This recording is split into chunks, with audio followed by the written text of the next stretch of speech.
Hey guys, let's go caving.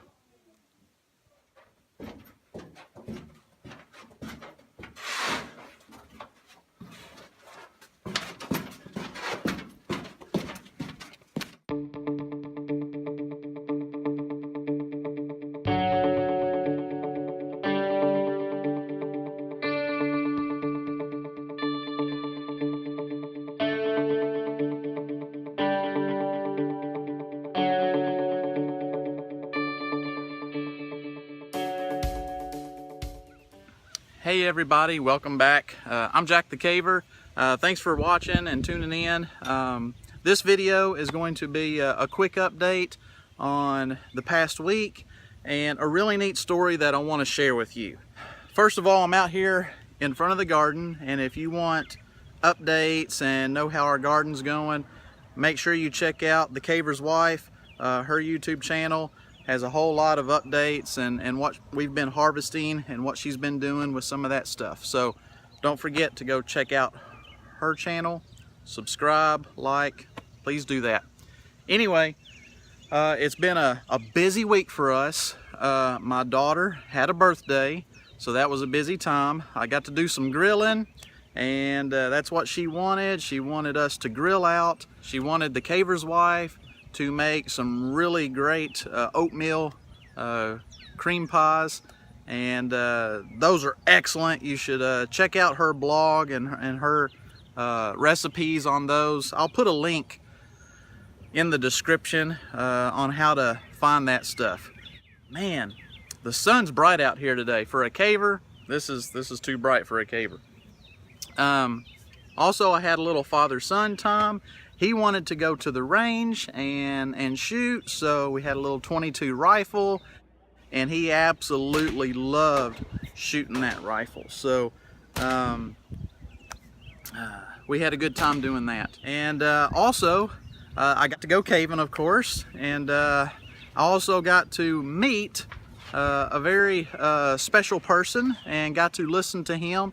I got to take some of his family caving during the day, and then that evening my daughter and I went to listen to him speak at a conference for just a select group of cavers, and he told this really interesting story, and I want to share a little bit of it with you right now. So the gentleman is named Chris Nicola, and he is a caver from New York, and he's been going to different countries and exploring different caves.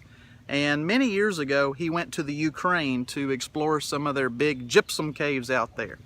And while he was out there, he uncovered some artifacts. He got to investigating these artifacts and found out that they are from the Holocaust period, back in World War II. And his research led to years of studying this cave and these people, these Jews. There were 38 Jews that hid in this cave for a year and a half. And it's just an amazing story. He met many of the survivors that were still alive. They were children hiding with their mom and dad and older siblings in this cave. He interviewed them. One of the women that had taken her family into the cave actually had a diary to pass this story along to her family and to her grandkids if they survived. And so this was shared with him, and he's put it in a book, and also all the interviews of the survivors. I think there was about 15 that was still alive when he started writing this book. So if you want to check out this book, I believe it's called The Secrets of Priest Grotto, and that was the name that most of the locals would call that cave, the Priest Grotto. And eventually the History Channel picked up on this and worked with him to make a film of it. The film is called No Place on Earth, and this is a very powerful story. I'm gonna put a link to the YouTube trailer of No Place on Earth. You really need to check this out. It was on Netflix. I think they've taken it off Netflix now, but I think if you YouTube it, you can still kind of pull it up and watch it for a couple of dollars. Very powerful story. My daughter got to go, and he spoke for 2.5 hours. He told about his research. He told about the family members that survived. He shared some of their stories, and he shared some of his personal insights and just what it meant to him. He actually got to take the grandkids of some of these survivors back to that cave and show them the history of their family. And that's what they all wanted in the first place. They wanted survivors, kids, grandkids, great-grandkids to know what their family had to endure during this terrible, terrible ordeal.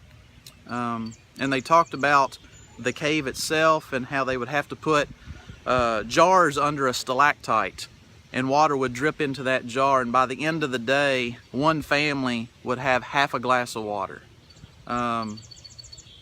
Just unbelievable what they had to endure and go through. It really puts in perspective. When I have a bad day, it's nothing compared to what some people have had to go through. So I'm very blessed. I thank God every day for just what I've got, and because to hear stories of what people have had to go through, just incredible. So check out that. The book is The Secrets of Priest Grotto. The film is called No Place on Earth. This guy was a great guy. After he got done with his conference, he come over and he talked to my daughter and answered some of her questions, and just he was just a down-to-earth guy and wanted to hang out with us. And of course we got to take, I think it was his godson, some family members of his. We got to take them in the cave and show them around, and they all wanted to take pictures afterwards, and it was just a good day. So we got to do that. My daughter's birthday, spending time with my son, and then 4th of July hit, and this has been going on for almost 2 weeks in our neighborhood. Fireworks every evening. Neighborhood's going crazy. Cats, dogs, it's chaos. But anyway, and then we've got the garden, which is just exploding right now. We're getting tons of cucumbers every day. We're getting squash and zucchini. The okra's coming out. Now we're getting beans, the green beans and the peas. And then we have some raised beds over here where we're getting tons of radishes and carrots and lettuce. So again, we are just being blessed right here at the homestead that we've got going. It's just a small little place, but we're having a good summer so far.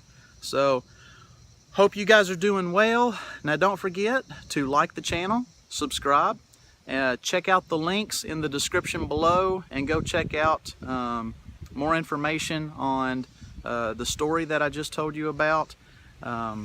Whether you're a caver or not, this is just history that we don't need to forget, what some people had to endure throughout history. Anyway, stay safe everyone, and until next time, talk to you later.